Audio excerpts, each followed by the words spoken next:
Jackson is going to be taking your questions. So, Jackson, let's start maybe with Mrs. Melania Trump's trip to Africa. Right. She just had a successful trip to Africa. What do you make of it? I don't know by what measure you say, she had a successful trip on the continent. I feel like one, that story was kind of appended by more of her fashion choices more than what she did on the ground.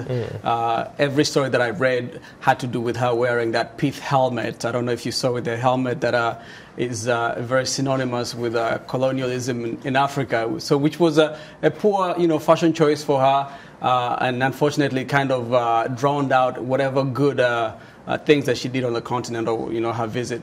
But Jackson, there are people who say that, she's a fashionista. Let's use that term. Right, and if you're a fashionista, you know the appropriate type of dressing or clothing that, in what environment and circumstances that you should, adorn it or wear it. But you'd think that a person of her stature surely should have some people telling her what to wear. You would think so too, right, Paul? You would think so too. I mean, ultimately, she probably did some good things on the continent. She visited Ghana. I feel like the trip to Kenya was also successful, highlighting some of the wildlife concerns on the continent, in Kenya specifically, maternal mortality issues in Ghana and in Malawi.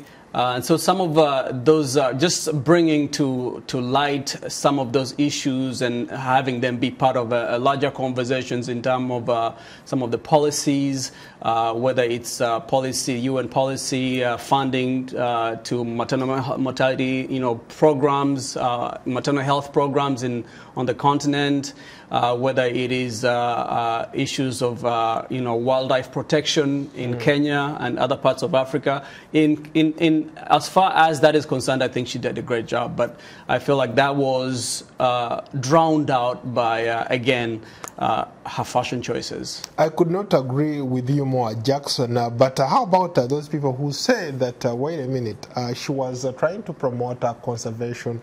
She was trying to promote maternal health.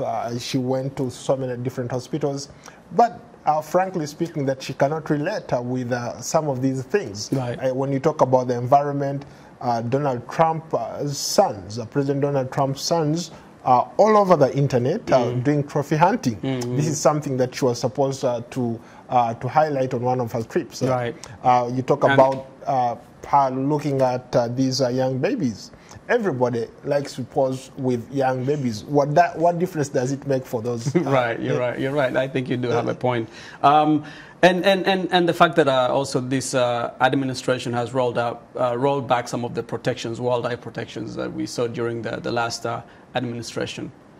But besides the negative aspects, there are some good things that came out of this trip. Again, the fact that she was able to highlight these issues and bring them to part of the news cycle. Also, putting pressure on governments to put more money or to enact policies that are, for example, protect the environment or protect wildlife, look out, invest more in maternal health programs, and things of that nature. I think she did a great job in terms of bringing to light some of those issues. Mrs. Trump is not the first U.S. First Lady to visit Africa. Several others, Michelle Obama, George Bush, George Bush's wife, Arola Bush, Clinton, they all visited Africa, Indeed, at least in our recent memory. Indeed. How, if you were to compare those former First Ladies with Melania Trump, maybe what would you say? I would say, honestly, they all did a great job. They were first ladies of their, they were representative of their different administrations, and the role of these trips is, in a way, like we talked about last time, is to some sort of soft diplomacy. And they're the faces of the administration when they travel, highlighting some of the issues that are, personal to themselves, So they do have, varying levels of success depending on which administration is power and what kind of policies they're highlighting.